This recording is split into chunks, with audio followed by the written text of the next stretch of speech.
In 10 to 20 years, most jobs as you know them will not exist. AI and robots will make work optional and money close to irrelevant, and that can either be your biggest upgrade or your worst nightmare.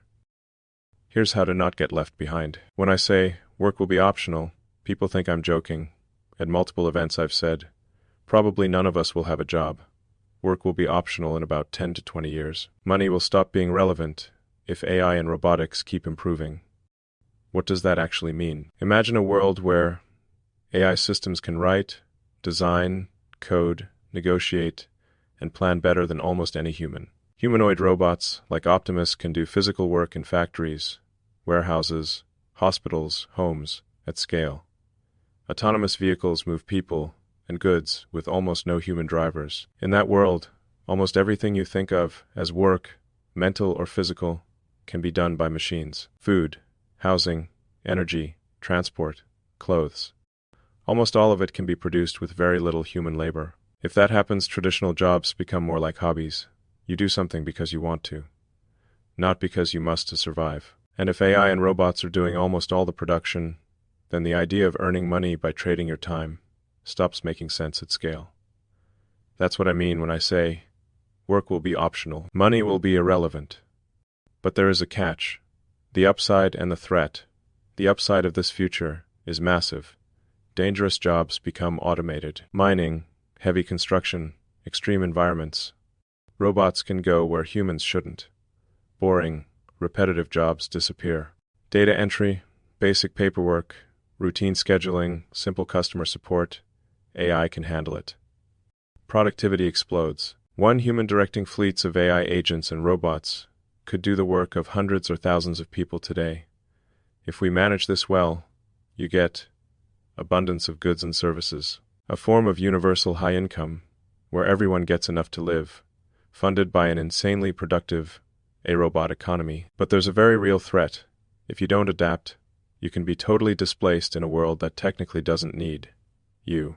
The risk is not just losing your job. The risk is having no valuable skills the system cares about, having no ownership in the systems producing the value, no equity, no IP, no businesses, no assets, becoming completely dependent on whatever safety net exists, and having zero control over it. In a world where work is optional, meaning is not automatic, some people will spend their time building art, science, games, new worlds. Use AI as a partner to create things humans alone could never make. Others will scroll endlessly, live on default settings, feel useless in a system they don't understand. The difference between those two groups is what you do now. What AI is actually going to do to jobs right now. AI is already handling, writing code, drafting legal documents, analyzing markets, designing hardware, answering complex questions, doing logistics planning. In parallel, robots are getting better at walking, grasping, manipulating objects, doing factory tasks, moving boxes, loading, unloading, even early healthcare and service work. Tesla's Optimus roadmap, for example, is to have thousands of humanoid robots working in Tesla factories in the near term, and potentially millions or more in the global workforce by the end of the decade. If that plays out, a large percentage of both white-collar and blue-collar work becomes cheaper to do with machines, faster to scale with machines, more reliable with machines. So the simple logic is, any job that is mostly repetitive execution, mental or physical, is on a timer. The more clearly defined the tasks are, the easier it is to automate. If your daily work is responding to emails with predictable answers, filling forms, moving items from A to B, following scripts, AI and robots will learn that. Soon. That's not a maybe. That's a straight-line extrapolation from where things already are. So what should you do? There are two big levers. Don't compete with AI and robots. Build, manage, or own them. Shift from selling time to owning upside. Let's break that down. Learn to build, manage, or own AI automation systems. In a world where AI and robots do most of the doing, the valuable roles are people who build these systems, people who decide what they do, people who own the systems that do the work. Think of 3 levels. Level affinity technical builders, People who can design AI models and systems, integrate AI into products and workflows, design and program robots, hardware, and automation stacks. This includes AI engineers, robotics engineers, systems engineers, people who deeply understand both software and the physical world. Level BY strategic directors, people who can define the right problems for AI and robots to solve, design systems and processes around these tools, handle trade-offs, ethics, safety, and long-term consequences. This is less about writing code and more about thinking clearly. What some people call first-trip principles thinking. What are we trying to optimize? What are the constraints? What could go wrong? What happens if we scale this 1,000 times? Level C, owners, people who own equity in companies that deploy AI and robotics, own IP, products, or platforms that benefit from automation, own assets that get more valuable as productivity goes up. This is where the money becomes irrelevant part comes in. If machines do the work, the question shifts from how do I earn money by working to how do I position myself so I benefit from what the machines are doing. That means owning slices of the systems, shares, tokens, IP, businesses, being part of the core teams that create and control them. If you are only a user of AI, you are downstream. If you help build, direct, or own the AI, you are upstream. You want to move upstream. Practical paths, what you can actually do. Let's get concrete. You're watching this in 2026 or close to it. What should you do in the next 15 years? Path 1, technical skills in AI automation. You don't need to become a world-class researcher, but you can learn how to use AI tools deeply in your field. Learn enough coding and systems to build basic automations. Learn how to connect APIs, bots, and services into workflows.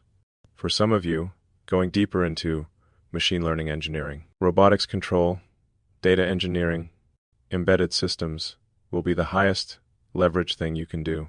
Path 2, creative and integrative problem solving. As AI gets better at execution, direction becomes more important.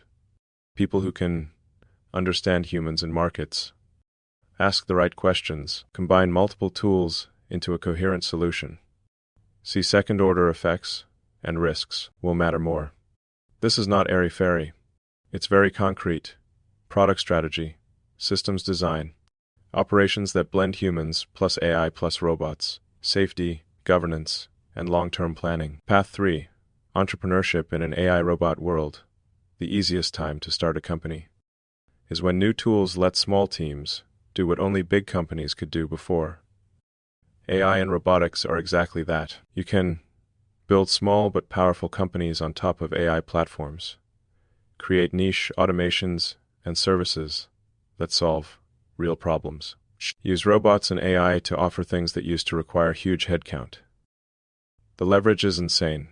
A few people with the right tools can now compete with organizations that used to need hundreds. Path 4, ownership and equities.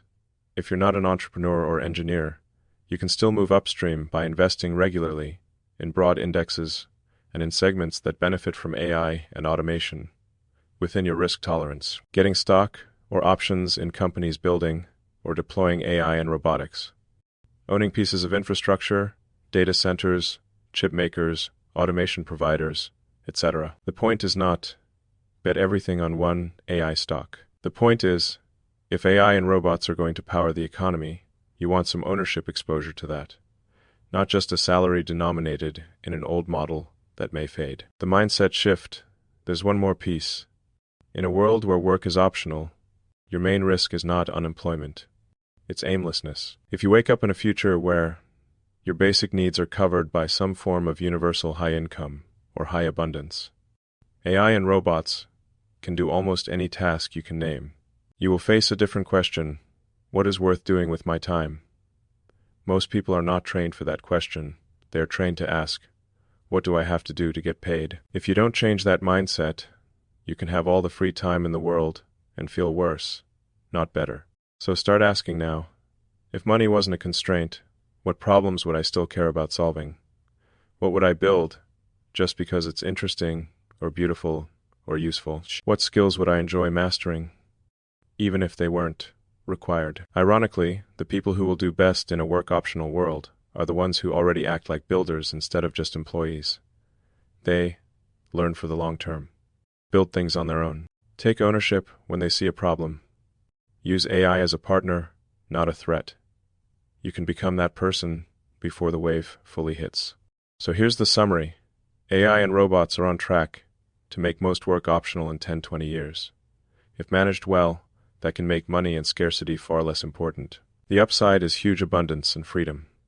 The threat is being bankrupt, and ownership, bankrupt in a world that doesn't need your labor. To not get left behind, don't compete with AI and robots on repetitive tasks. Learn to build, direct, or own them instead. Shift from selling time to owning upside. Get exposure to equity, IP, and businesses that benefit from automation. Think like a builder, not a worker. Ask, what should exist? And what systems can I create? Instead of, what job will they give me? Start now. The worst place to be when work becomes optional is still acting like your only value is a timesheet. If AI is going to become the most disruptive force in history, and it is, you can either be the person it replaces or the person who decides what it builds. Choose now.